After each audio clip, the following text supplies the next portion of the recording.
ബർത്ത്ഡേക്ക് ശരത്തേന്റെ വക കിട്ടിയ റോസസ് ഒക്കെ നമുക്ക് റിപ്പോർട്ട് ചെയ്യണ്ടേ? ഞാനപ്പോൾ ഉച്ചക്കത്തേക്ക് ഒരു മെഴുക്കുവരട്ടി വെക്കാന്ന് വിചാരിച്ചു. ക്യാരറ്റും കായും കിഴങ്ങും ബീൻസും സവോളയും ഒക്കെ ഇട്ടേ. അമ്പാടിക്ക് ഭയങ്കര ഇഷ്ടമാണ് അങ്ങനെ ഉണ്ടാക്കുന്നത്. അത് വേവുന്ന നേരം കൊണ്ടേ റോസസ് ഒക്കെ റിപ്പോർട്ട് ചെയ്യാന്ന് വിചാരിച്ചു. പുറത്തേക്ക് ഇറങ്ങിയപ്പോൾ ശരത്തേട്ടനും അമ്പാടിയും കാർ പോർച്ചിന്റെ അടിയൊക്കെ കഴുകിക്കൊണ്ടിരിക്കുകയാണ്. അമ്പു കളിയാണ്, ശരത്തേനാണ് പണി മൊത്തം. അപ്പൊ എന്നോട് പറഞ്ഞു, ചാർലി ലവ് ബേർഡ്സിനെ ഒന്നും കണ്ടിട്ടില്ല, നമുക്കൊന്ന് കാണിച്ചു കൊടുക്കാന്ന്. അതിന്റെ ബഹളമാണ്. അപ്പൊ അമ്പു പറയാ,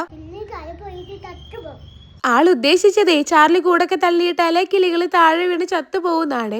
നമുക്ക് നേരെ ഇനി റോസസ് ഒക്കെ റിപ്പോർട്ട് ചെയ്യാം. ചട്ടിയൊക്കെ പുതിയത് വാങ്ങിച്ചിട്ടുണ്ടായിരുന്നു. ഡ്രെയിനേജ് ഒക്കെ കറക്റ്റ് ആണോ എന്ന് നോക്കിയിട്ട് എനിക്ക് ഏറ്റവും ഇഷ്ടപ്പെട്ട 2 റോസകളാണ് ഇത്, ഈ യെല്ലോയും പിങ്കും. അപ്പൊ ഇവിടെ മണ്ണ് വേണ്ടെന്നുള്ളത് കൊണ്ട് ഞാൻ ഒരു ചട്ടിക്കകത്തേക്ക് മണ്ണ് എടുത്തോണ്ട് വന്നു. അതാവുമ്പോ പെട്ടെന്ന് പരിപാടി തീരുമല്ലോ. പിന്നെ ഞാൻ ഓരോ ചട്ടി വീതം മാറ്റി മാറ്റി വെച്ച് ഡ്രെയിനേജ് ഒക്കെ ഒന്നും കൂടെ ഒന്ന് ഡബിൾ ചെക്ക് ചെയ്ത് നോക്കിയ, കാരണം ഇല്ലെങ്കിൽ വെള്ളം കെട്ടി നിന്നാല് വേരുകൾ ചീഞ്ഞു പോകും, പെട്ടെന്ന് റോസ് നശിക്കും.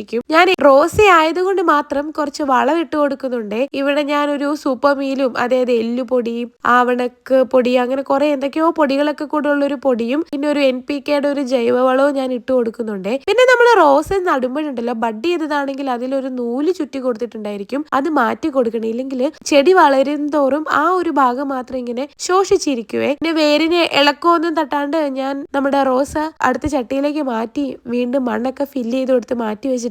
അങ്ങനെ ഓരോരോ ചെടികളും, അതായത് 10 ചെടി നട്ടു വെക്കണം. നല്ല ടാസ്ക് ആയിരുന്നു കേട്ടോ.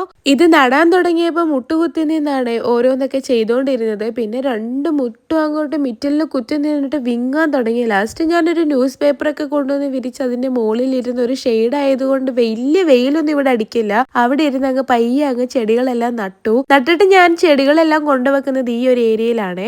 ഇവിടെ നന്നായിട്ട് വെയിൽ കിട്ടും. പിന്നെ പെർമനന്റ് ആയിട്ടൊന്നും ഇവിടെ വെക്കില്ല കേട്ടോ.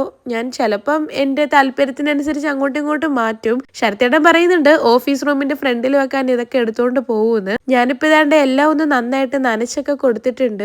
നല്ല രസമുണ്ട് കേട്ടോ കാണാനായിട്ട്. റോസാപ്പൂക്കള് മഴത്തുള്ളികളിൽ ഇങ്ങനെ നിൽക്കുന്ന കാണാനായിട്ട്. റോസയ്ക്ക് അല്ലെങ്കിൽ ഒരു പ്രത്യേക ഭംഗിയല്ലേ, എനിക്ക് ഭയങ്കര ഇഷ്ടമാണ്. പക്ഷെ ഇതിന്റെ കെയറിംഗ് ആണ് പാട്. പിന്നെ ലവ് ബേർഡ്സിനെ നേരത്തെ തന്നെ വാങ്ങിക്കാൻ എന്റെ മനസ്സിൽ പ്ലാൻ ഉള്ളതുകൊണ്ട് ഞാൻ ഒരുപാട് തുളസിയൊക്കെ നട്ടുവെച്ചിട്ടുണ്ടായിരുന്നേ. അപ്പൊ അതിന്റെ ഇല പറിച്ച് അവർക്ക് കഴിക്കാൻ കൊടുക്കാൻ പോവാണ്. അമ്പാടി കിൻഡർ ജോയ് വാങ്ങിച്ചപ്പോ കിട്ടിയ ലോക്കാണ് കേട്ടോ ഇത്. എന്തായാലും അങ്ങനെ ഒരു ഉപകാരം ഞങ്ങൾക്ക് ഉണ്ടായി. ആ ലോക്ക് വെച്ചാണ് ഈ കിളിയുടെ കൂട് പൂട്ടുന്നത്. അമ്പാടിക്ക് ഇപ്പൊ ഭയങ്കര ഇഷ്ടമാണ് കേട്ടോ കിളികളെ. പക്ഷെ ഇവര് ഞങ്ങളുമായിട്ട് ഇണങ്ങി വരുന്നതേ ഉള്ളേ. അടുത്തേക്ക് ചെല്ലുമ്പോൾ അവർ അങ്ങോട്ടും ഇങ്ങോട്ടും പറക്കുകയൊക്കെ ചെയ്യും. അത് മാറി കയ്യിലൊക്കെ ഫീഡ് ചെയ്യുന്ന രീതിയിൽ ആക്കി എടുക്കണം ഇനി.